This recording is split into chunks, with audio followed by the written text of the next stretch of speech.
histoplasmosis es una enfermedad producida por un hongo dimorfo que es el Histoplasma capsulatum. La variedad que nos interesa es la capsulatum. Y este hongo está generalmente presente en las deyecciones de aves. Esta enfermedad tiene varios nombres, como la reticuloendoteliosis, la enfermedad de Darling, la enfermedad de los mineros. Y esta enfermedad no solamente es exclusiva del hombre, puede afectar a los animales. Hay tres variedades importantes: la capsulatum, la lobuisi y la falciparum.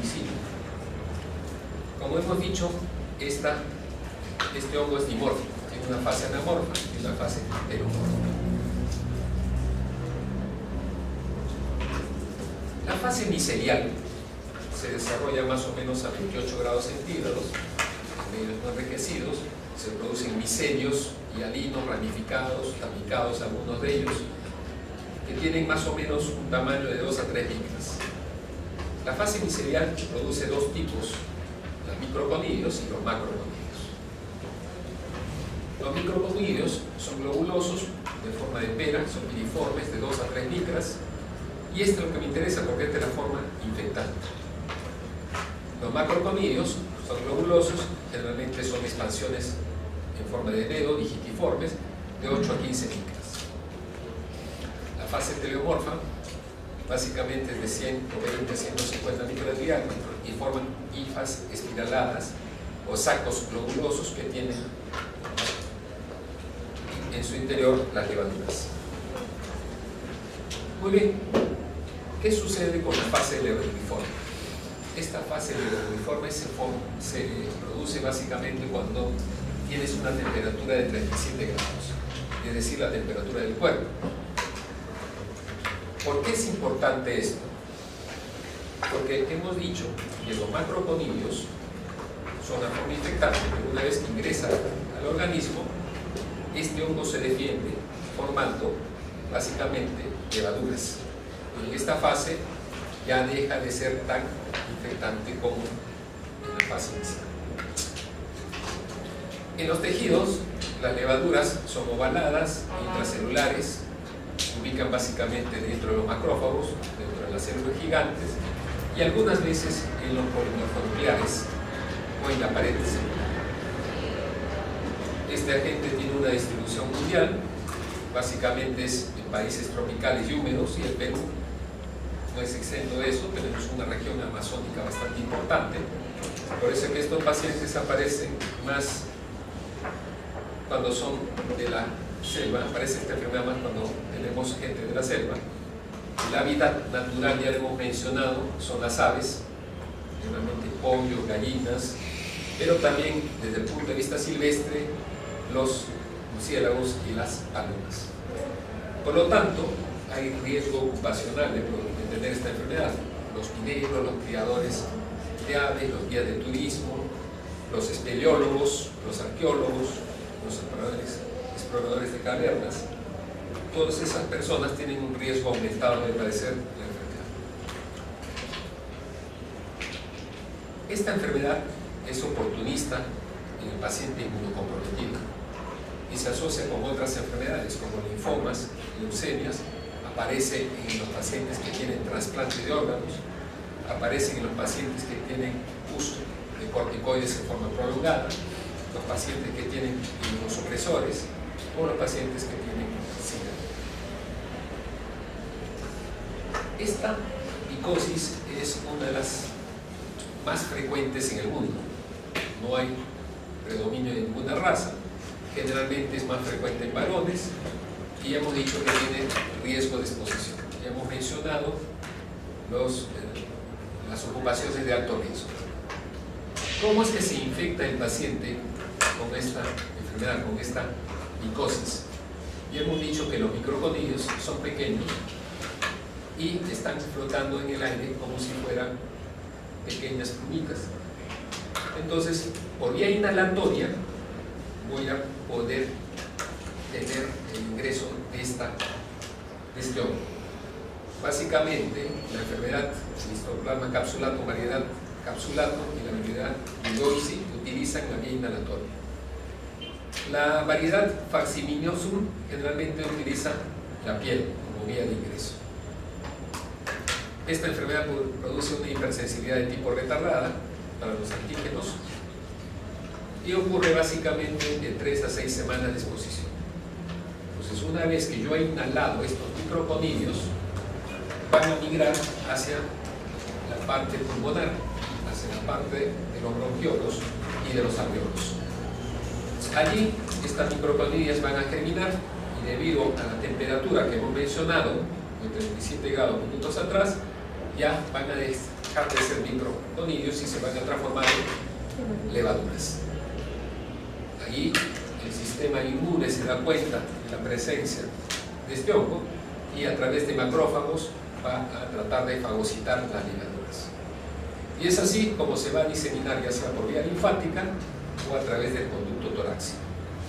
Si es por vía linfática, va a llegar a los ganglios biliares y mediastinales, y si es por el conducto torácico, a través del torrente sanguíneo, va a invadir cualquier tejido u órgano. 2 semanas después de que se ha producido el ingreso de las microconidias, los linfocitos van a producir interferón. ¿Para qué? Para tratar de ayudar a los macrófagos a destruir el histoplasma. En el proceso también va a contribuir a detener el avance de la enfermedad el factor de necrosis tumoral alfa y las interleuquinas, sobre todo la 12.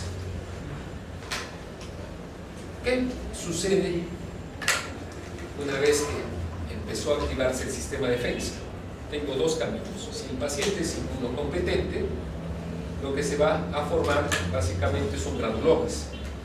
Y los granulomas no es más que los macrófagos, los linfocitos y las células epiteliales. Estos granulomas van a evolucionar hacia fibrosis y calcificación. Pero si tengo un paciente que es inmunodeprimido, lo que va a hacer es diseminarse la enfermedad.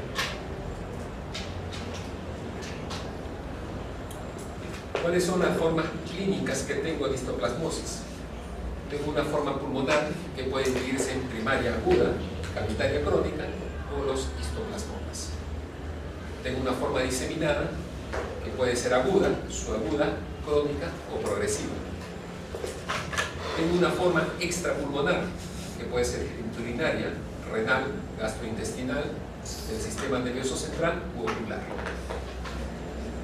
Entonces, en la histoplasmosis, primero tengo la infección asintomática, que es el 95% de las infecciones. Ya hemos dicho que hay adenomegalia. En algunos casos puede producirse focos de calcificación, tanto en el pulmón como en los ganglios o en el vaso, y la curación es espontánea, porque ya hemos dicho que el paciente es inmunocompetente. Pero ¿qué pasa? En algunos casos mi sistema de defensa fracasa y entonces ya tengo una infección sintomática, es decir, el paciente comienza a tener catarro, gripe o incluso puede comenzar a hacer neumopatías. En este punto, la diseminación extrapulmonar es bastante frecuente, sobre todo en inmunocomprometidos. En el caso que el paciente lograra controlar la enfermedad, al organismo le toma entre 1 y 3 meses. Si el paciente continúa con la enfermedad, ya voy a la tercera forma clínica pulmonar, que es la crónica.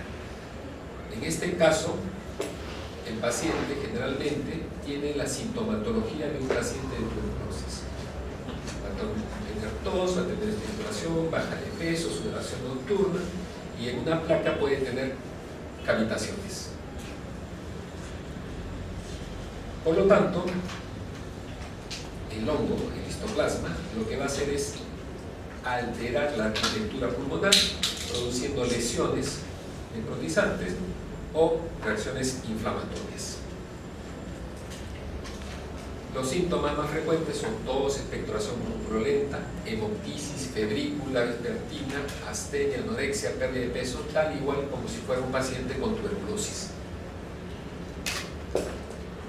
En la forma crónica, cuando el paciente es inmunocompetente y logra, a pesar del esfuerzo, logra contener la enfermedad, lo que se va a formar son los histoplasmomas, que al igual que el tuberculoma o que el coccidioma, es una masa fibrosa que va aumentando de tamaño y que generalmente es alrededor de un foco que ya ha sido curado. Durante su fase activa, esta forma de histoplasmoma puede crecer de 2 a 4 milímetros y tiene básicamente una cápsula que la rodea, que al final se va a fibrosar y se va a calcificar. El crecimiento al año generalmente es de 1 milímetro o 2 milímetros. Cuando mi problema no se logró contener o mi sistema de defensa es pésimo, es malo, tengo inmunodepresión, entonces es frecuente que haya una diseminación aguda. En quienes se ve mucho más esto, en los niños, en la primera infancia, en los pacientes que tienen inmunodepresión, SIDA, linfomas o leucemias. La forma diseminada aguda está localizada básicamente en el hígado, en los linfocitos, y a veces voy a tener ulceraciones en la orofaringe. Cuando esta diseminación ya se vuelve subaguda, lo que puedo tener es compromiso en el tracto gastrointestinal, endocarditis, meningitis, insuficiencia suprarrenal, y las ulceraciones orofaringeas que ya habíamos mencionado persisten. El compromiso meningio, ¿no?, es infrecuente, pero puede producir un cuadro semejante a una meningitis bacteriana. En el examen microscópico voy a encontrar el histoplasma en forma de levadura que está intracelular.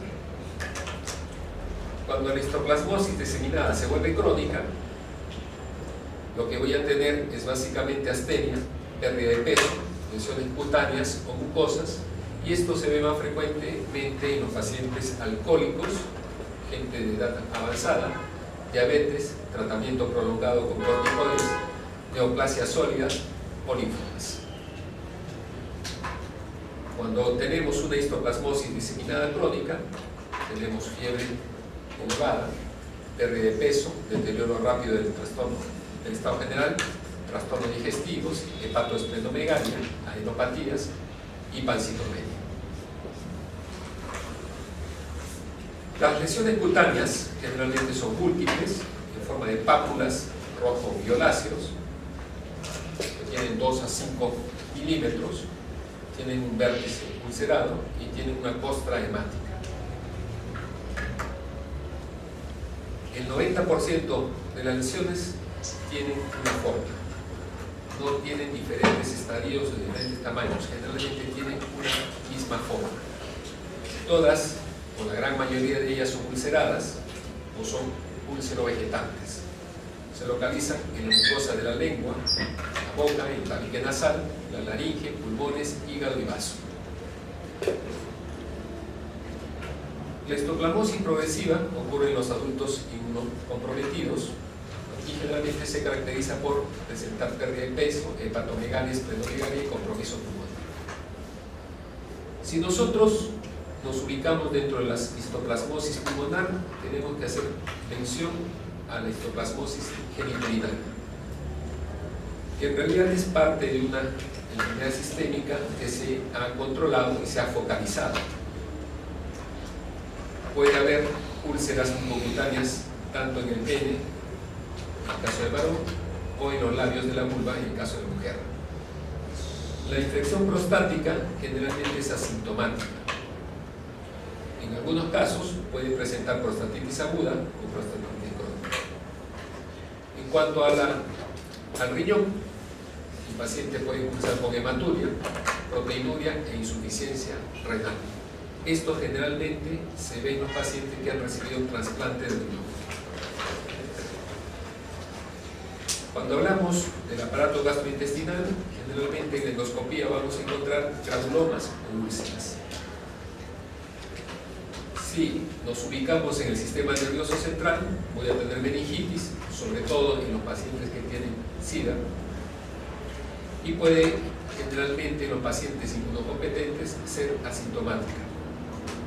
Desde el punto de vista ocular, es infrecuente esta presentación, pero generalmente se produce por una diseminación hematógena y es mucho más frecuente en los niños que en los adultos. El deterioro de la visión, de la agudeza visual, puede producirse en años, no se produce en inmediato. Es una enfermedad que casi es asintomática y por lo tanto el daño al nervio ocular es progresivo. ¿Cómo es que se hace el diagnóstico? Tengo algunos exámenes generales que hay que medir, como un hemograma, donde voy a encontrar anemia, la fosfatasa alcalina está elevada hacia el compromiso hepático.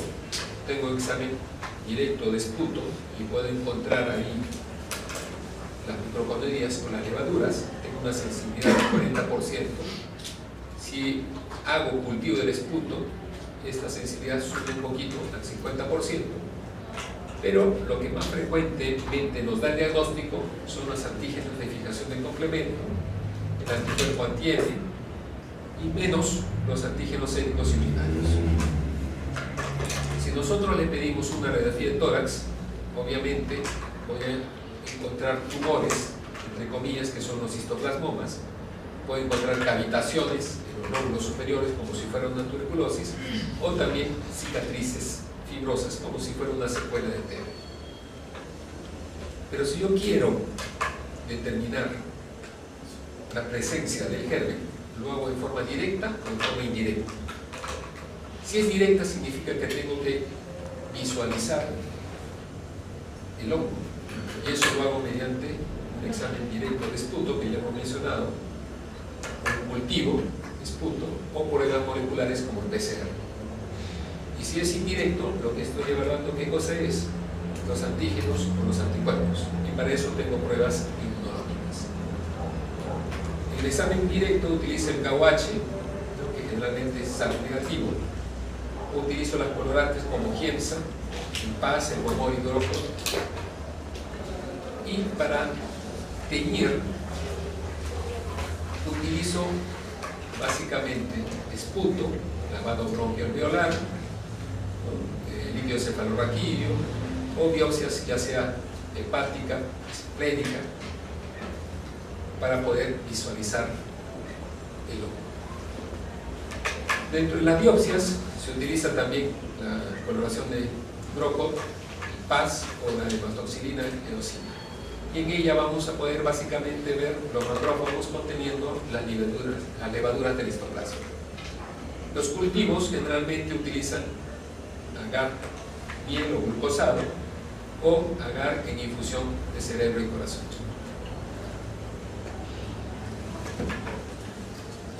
Dentro de los métodos directos que hemos mencionado está el PCR, las sondas, la electroforesis de gel de campo pulsante, el polimorfismo de ADN amplificado al azar, el polimorfismo de longitud de fragmentos de restricción o la secuenciación del ADN. Pero de todos esos que se puede hacer, ¿cuáles son los que más frecuentemente se utilizan? El radioinmunoensayo, la inmunodifusión, la fijación del complemento y la prueba de reacción cutánea. Esos son los más frecuentes.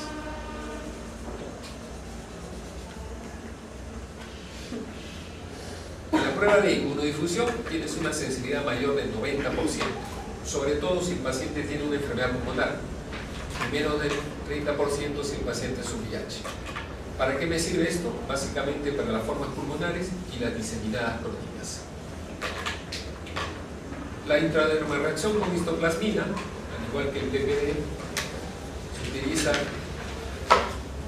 en la histoplasmina para ver una reacción inflamatoria que me va a producir una pápula y que me está indicando que el paciente ha estado en contacto con el hongo. El 80-85% de las personas inmunocompetentes tienen una respuesta positiva a esta intradermoreacción. El radioinmunoensayo generalmente lo utilizo cuando tengo un paciente que es inmunodeprimido en forma severa. Y para esto puedo utilizar cualquier fluido orgánico que me pueda haber estado en contacto con el patógeno. ¿Cómo es que se maneja la enfermedad? Si tengo una histoplasmosis Si tengo una histoplasmosis pulmonar aguda, lo que utilizo es el itraconazol. Si tengo la infección severa, utilizo anfotericina y luego itraconazol, que puede asociarse o no a metilprednisolona en el caso que tenga una insuficiencia respiratoria aguda. Si tengo una histoplasmosis pulmonar crónica, lo que utilizo es el itraconazol, sobre todo si tengo lesiones cavitarias. Si tengo lesiones cavitarias múltiples que están produciendo constantes infecciones, no solamente por el hongo, sino por cualquier otro germen, entonces se justifica el tratamiento quirúrgico, es decir, la lobectomía. Si tengo histoplasmosis pulmonar, básicamente, en el caso de la meningitis, es la misma terapia que para cualquier histoplasmosis pulmonar. En los casos de derrames pleurales, lo único que hay que hacer es toracocentesis. En los pacientes que tienen taponamiento pericardio, pericariocentesis. En los que tienen lesiones cutáneas y reumatológicas, básicamente la terapia es la misma que se da para la histoplasmosis pulmonar. Si tengo broncolitiasis, lo que tengo que hacer es cirugía o broncoscopía. Y si tengo ocular, es básicamente tratamiento con corticoides o láser si hay choroiditis. En el caso de la histoplasmosis asociada con SIDA, el tratamiento, al igual que el inmunocompetente, es con itraconazol, solo que a dosis altas. Generalmente se da 600 miligramos los 2 primeros días, luego 400 miligramos por día, y esto debe mantenerse durante 2 a 3 meses de duración. Y una vez terminado esto, tengo que continuar con profilaxis. La profilaxis, obviamente, es una profilaxis secundaria y voy a tener que darla a menos que el paciente tenga un CD4 por encima de 150 microlitros. Si el paciente no pudiera recibir itraconazol, se le indica anfotericina a dosis bajas, 50 miligramos 2 veces por semana. En los casos que tenga inmunodepresión prolongada, pero que no esté relacionada con el SIDA, en realidad no hay una norma establecida para dar profilaxis secundaria y generalmente se maneja semejante al paciente que tiene SIDA. Pues acá tenemos un resumen del tratamiento que ya hemos mencionado. El pronóstico en general en inmunocompetentes es benigno. La forma pulmonar, al igual que la TB, puede curar sola en algunos casos, casi siempre es así si el paciente es inmunocompetente. En el SIDA la recuperación en realidad es rara y la mortalidad es bastante alta. La forma cutánea también cura sola, pero hay que tener cuidado en inmunodeprimidos porque puede diseminar la enfermedad. En conclusión, la mayoría de los pacientes se recupera con el tratamiento y pocas veces hay recaídas. Así que hay que hacer prevención en áreas contaminadas, básicamente el uso de mascarilla, evitar trabajar en tierras húmedas, los pacientes que tienen VIH, evitar la exposición a las zonas de riesgo que ya hemos mencionado, y las complicaciones básicamente se relacionan con tuberculosis. El paciente también puede tener tuberculosis asociada. Las cavitaciones pueden ser también asiento para que otros hongos crezcan como el aspergillus y producir misetomas.